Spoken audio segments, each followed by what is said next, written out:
The class pet, students learned to care for a little rabbit. It was Monday morning in a small primary school. The students of Class 3 sat at their desks, waiting for their teacher. The room was bright, with big windows, colorful posters, and books on the shelves. Some children were talking softly, some were writing, and some were simply looking out the window.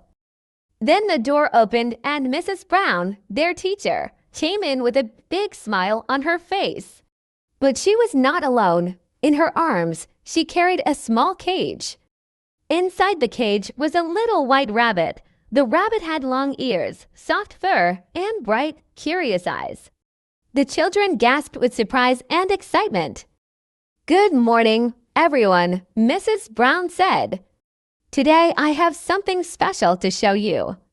This is our new class pet. His name is Snowball." The children clapped their hands and leaned forward to see better. Snowball twitched his nose and looked around. He was small and gentle, and he made the whole classroom feel warm and happy. Mrs. Brown put the cage on a table and said, "Snowball will live in our classroom, but he is not only my pet, he is our pet. That means all of us must take care of him together. We must feed him, give him water, clean his cage, and make sure he feels safe and loved." The children nodded seriously. They were excited but also curious. One boy, Tom, raised his hand. "Teacher, what does he eat?" Mrs. Brown smiled. "Good question, Tom. Snowball eats fresh vegetables like carrots and lettuce. He also eats hay, and of course, he needs clean water every day." A girl named Anna asked, "Can we touch him?" "Yes," Mrs. Brown answered, "but only gently and only when I say it is time." Rabbits are soft and friendly, but they can be scared if we are too loud or too fast. That day, Mrs. Brown showed the students how to feed Snowball. She gave him a small carrot, and the children watched as the little rabbit nibbled happily. His teeth moved quickly, and his ears twitched as he ate. The children laughed softly. They thought Snowball was the cuttest rabbit in the world. Mrs. Brown then made a plan. She said, "Every day, 2 students will be responsible for Snowball. They will check his food and water in the morning, and they will clean his cage when needed. At the end of the week, different students will take turns to bring him home for the weekend. This way, everyone will learn how to care for him." The children were very excited. Everyone wanted to have a turn. Mrs. Brown wrote the plan on the board, and each student's name was added to the list. Daniel and Maria were the first ones to take care of Snowball. At first, it was not easy. Daniel forgot to change the water one morning, and Mrs. Brown reminded him kindly, "Remember, rabbits need fresh water every day, just like we do."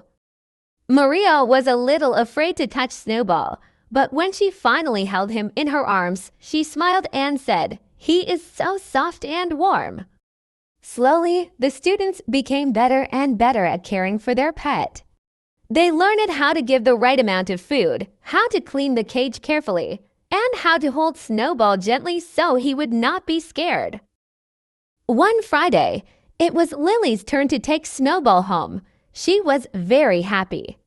She carried the cage carefully, and at home, she showed Snowball to her parents. Her parents said, "You must be responsible. Remember, this little rabbit depends on you." Lily nodded. She gave Snowball fresh vegetables, watched him hop around the living room, and even read a storybook out loud to him before bed. She felt proud because she was learning to care for another living creature. Week after week, every child had a chance to spend time with Snowball. Some children learned patience because rabbits move slowly and need gentle care.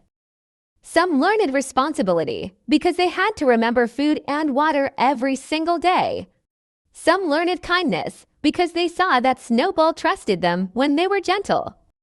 One day, Snowball became a little sick. He did not eat much and he stayed very quiet. The children were worried. They told Mrs. Brown, and she took Snowball to the vet. The vet said he needed rest and good care. For 2 days, the children were extra careful. They gave him water, soft food, and kept the classroom very quiet. Soon, Snowball felt better and started to hop around again. The children cheered with joy. They learned that caring also means paying attention when someone is not well. As months passed, Snowball became part of the class family. The children wrote stories about him, drew pictures of him, and even made a small song about him. He was not only a pet, he was their friend.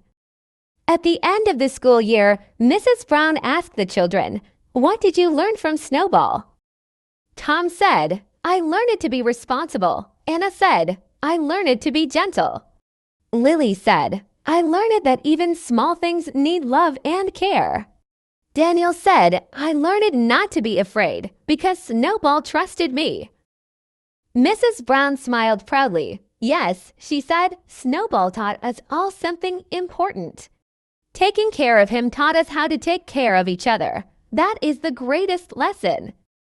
The children looked at Snowball in his cage. He twitched his nose and looked back at them with bright eyes. They felt happy and proud because they had not only learned math, reading, and writing that year, they had also learned kindness, responsibility, and love. And so, the little rabbit stayed in the classroom, reminding the children every day that even the smallest life can teach the biggest lessons.